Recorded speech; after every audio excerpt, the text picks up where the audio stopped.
+1 humanities allotment കിട്ടി വരോ +1 humanities എടുക്കാൻ ആഗ്രഹിക്കുന്ന ആയിട്ടുള്ള ഒരാളാണ് നിങ്ങളെങ്കിൽ നിങ്ങൾ അവസാനം വരെ കാണേണ്ട വീഡിയോ ആണ്. Welcome to Edupod +1 humanities. It's me Nafi. മക്കളെ, നിങ്ങൾക്കറിയാം +1 സബ്ജക്റ്റുകൾ 6 എണ്ണമാണ്. 6 വിഷയങ്ങളും നിങ്ങൾ കൃത്യമായ പ്ലാനിങ്ങോട് കൂടി പഠിച്ചിട്ടില്ലെങ്കിൽ നിങ്ങൾക്ക് വലിയൊരു തോൽവി നേരിടേണ്ടി വരും. അപ്പോൾ നിങ്ങൾ ശ്രദ്ധിക്കേണ്ട കാര്യം, +1 ഹ്യൂമാനിറ്റീസിനെ പോലെ തന്നെ, അതായത് +1 ഏത് സ്ട്രീമിനെ പോലെ തന്നെയും +1 ഹ്യൂമാനിറ്റീസിലും 80 മാർക്കിൻ്റെ വിഷയങ്ങളുണ്ട്, 60 മാർക്കിൻ്റെ വിഷയങ്ങളുണ്ട്.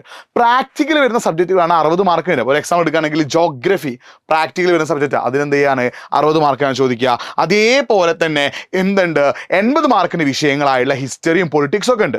അപ്പോൾ ഈ 80 മാർക്കിൻ്റെ വിഷയങ്ങളിൽ 24 മാർക്കും 60 മാർക്കിൻ്റെ വിഷയങ്ങൾ നിങ്ങൾ 18 മാർക്കും എഴുതിയെടുത്താൽ മാത്രമേ നിങ്ങൾക്ക് പാസ്സാവാൻ പറ്റുള്ളൂ. പിന്നെ ലാംഗ്വേജും ഇംഗ്ലീഷും ഒക്കെ ഉണ്ട്. അപ്പോൾ നിങ്ങൾ ശ്രദ്ധിക്കേണ്ട കാര്യം, ഈ +1 വിദ്യാർത്ഥികൾക്ക് ക്ലാസ് സ്റ്റാർട്ട് ചെയ്യുക ജൂലൈയിലാണ്. ഇനിയും ഒരുപാട് സമയം നമ്മുടെ മുന്നിലുണ്ട്. ഈ സമയം നിങ്ങൾ അലോട്ട്മെൻറ്റും ഇതൊക്കെ കാത്തിരുന്ന് നിങ്ങൾ പഠിക്കാതെ ജൂലൈയിൽ പിന്നെയും കുറച്ചധികം ക്ലാസ്സുകൾ ഉണ്ടാവില്ല. ഓഗസ്റ്റിലാണ് നിങ്ങൾ പ്രോപ്പറായിട്ട് ക്ലാസ് സ്റ്റാർട്ട് ചെയ്യുക. അങ്ങനെ ക്ലാസ് നീങ്ങി നിങ്ങൾക്ക് പഠിക്കാനുള്ള സമയം വളരെ കുറവായിരിക്കും. എല്ലാ വർഷവും ഇത് സംഭവിക്കുന്നത് കൊണ്ട് തന്നെയാണ് +1 ഹ്യൂമാനിറ്റീസിൻ്റെ വിജയ ശതമാനം, അല്ലെങ്കിൽ +1 +2 ഹ്യൂമാനിറ്റീസിൻ്റെ വിജയ ശതമാനം 66% ചുരുങ്ങുന്നത്. അപ്പോൾ ഈ +1 +2 ഹ്യൂമാനിറ്റീസിൻ്റെ വിജയ ശതമാനം 66% ചുരുങ്ങാൻ കാരണം എന്താണ്? കൃത്യമായിട്ട് +1 പഠിക്കാത്തതുകൊണ്ട് തന്നെ. പലരും വിചാരിക്കും +1 വളരെ സിമ്പിളാണ്. ഒരിക്കലല്ല കേട്ടോ. നിങ്ങൾ +1 ഹ്യൂമാനിറ്റീസ് ആണെങ്കിലും കൊമേഴ്സ് ആണെങ്കിലും ഏത് സ്ട്രീം ആണെങ്കിലും SSLCയേക്കാൾ 3 ഇരട്ടി നിങ്ങൾക്ക് +1 പഠിക്കാനുണ്ട്. SSLCയേക്കാൾ 3 ഇരട്ടി നിങ്ങൾക്ക് +1 പഠിക്കാനുണ്ട്. പക്ഷെ ആ ചിന്തയൊന്നും ആളുകൾ എന്ത് ചെയ്യുന്നില്ല, +1 എത്തുമ്പോൾ ഉണ്ടാകുന്നില്ല. അവരിങ്ങനെ സ്കൂൾ തുറന്നു, ഒരു ലാഗ്, അത് ഇതെന്നൊക്കെ പറഞ്ഞ് ഇങ്ങനെ സമയം കഴിയും.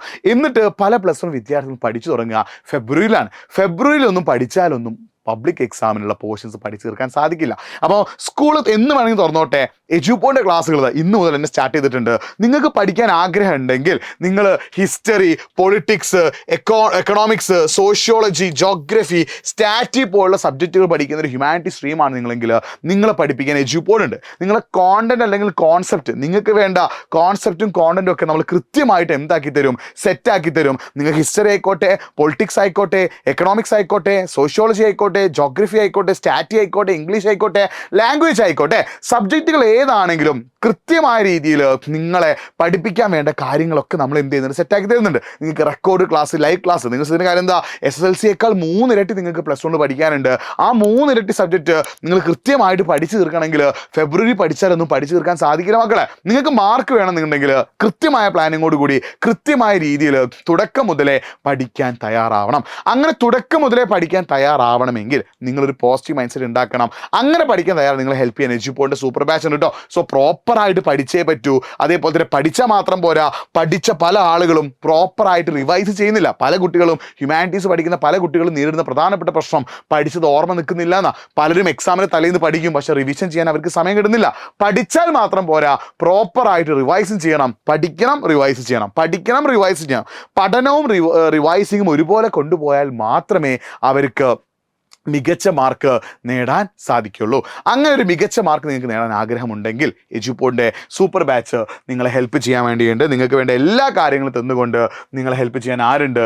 എജ്യൂപോഡിൻ്റെ സൂപ്പർ ബാച്ച് ഉണ്ട്. ആ സൂപ്പർ ബാച്ച് മാത്രമല്ല, നിങ്ങൾ +1 ഹ്യൂമാനിറ്റീസ് എടുത്ത ഒരാളാണെങ്കിൽ ഹ്യൂമാനിറ്റീസിനെ കുറിച്ച് അറിയേണ്ട പ്രധാനപ്പെട്ട കാര്യങ്ങൾ, ഹ്യൂമാനിറ്റീസ് മാത്രമല്ല കൊമേഴ്സ് ആണെങ്കിലും രണ്ടിനെ കുറിച്ചും അറിയേണ്ട പ്രധാനപ്പെട്ട കാര്യങ്ങൾ വ്യാഴാഴ്ച ജൂൺ 18 വ്യാഴാഴ്ച രാത്രി കൃത്യം 7:30 നടക്കുന്ന ലൈവിലൂടെ നമ്മൾ നിങ്ങളെ അറിയിക്കുന്നുണ്ട്. എജ്യൂപോഡിൻ്റെ ബാച്ചിൽ ജോയിൻ ചെയ്ത് പഠിച്ചോ, കാര്യങ്ങൾ സെറ്റാകും. എജ്യൂപോഡിൻ്റെ ബാച്ചിൽ ജോയിൻ ചെയ്ത് പഠിച്ചോ, കാര്യങ്ങൾ ഓക്കെ ആകും. എജ്യൂപോഡിൻ്റെ ബാച്ചാണ് നിങ്ങളെ പഠിക്കാനുമുള്ള എല്ലാ കാര്യവും സെറ്റാക്കുന്നത്. നിങ്ങൾ പലരും ചോദിക്കും, സാറേ യൂട്യൂബിൽ ക്ലാസ് ഉണ്ടാവില്ലേ? യൂട്യൂബിലൊക്കെ വളരെ കുറച്ച് ക്ലാസ് മാത്രമേ ഉണ്ടാവുള്ളൂ. കഴിഞ്ഞ വർഷം മെജോറിറ്റി കുട്ടികളും യൂട്യൂബിൽ എക്സാമിന് തലേന്ന് മാത്രം എന്ന ലൈവ് കണ്ടതുകൊണ്ട് പലർക്കും മികച്ച മാർക്ക് സ്കോർ ചെയ്യാൻ പറ്റിയിട്ടില്ല. മറിച്ച് എജ്യൂപോഡിൻ്റെ ബാച്ചിൽ തുടക്കം മുതലേ ക്ലാസ്സുകൾ കണ്ട് പഠിച്ച പലർക്കും മികച്ച മാർക്ക് സ്കോർ ചെയ്യാൻ പറ്റി. സോ നിങ്ങൾക്ക് മികച്ച മാർക്ക് സ്കോർ ചെയ്യാൻ ആഗ്രഹം ഉണ്ടെങ്കിൽ എജ്യൂപോഡിൻ്റെ സൂപ്പർ ബാച്ച് ജോയിൻ ചെയ്യുക. കമൻറ്റ് ബോക്സിൽ ഒരു ഗൂഗിൾ ഫോം പിൻ ചെയ്ത് വെച്ചിട്ടുണ്ട്. ആ ഗൂഗിൾ ഫോം നിങ്ങളൊന്ന് ക്ലിക്ക് ചെയ്ത് ഡീറ്റെയിൽസ് അടിച്ചു കൊടുക്കുക.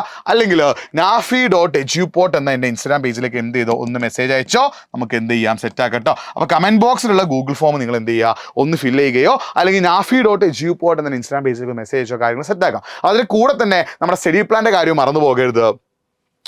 ജൂൺ 18 വ്യാഴാഴ്ച രാത്രി കൃത്യം 7:30 എന്ത് നമ്മുടെ സ്റ്റഡി പ്ലാൻ വരുന്നത്. ഈ സ്റ്റഡി പ്ലാൻ നിങ്ങൾ എന്ത് ചെയ്യുക, കറക്റ്റായിട്ട് ഓർത്ത് വെക്കുക, കറക്റ്റായിട്ട് ഒന്ന് സെറ്റാക്കി വെക്കുക, കറക്റ്റാക്കി നോട്ടിഫൈ ഓൺ ആക്കി വെക്കുക കേട്ടോ. ബാച്ചിൻ്റെ കാര്യം മറന്നു പോകണ്ട. മറ്റൊരു വീഡിയോ ആയിട്ട് വീണ്ടും കാണാം. It's me Nafi signing off. By.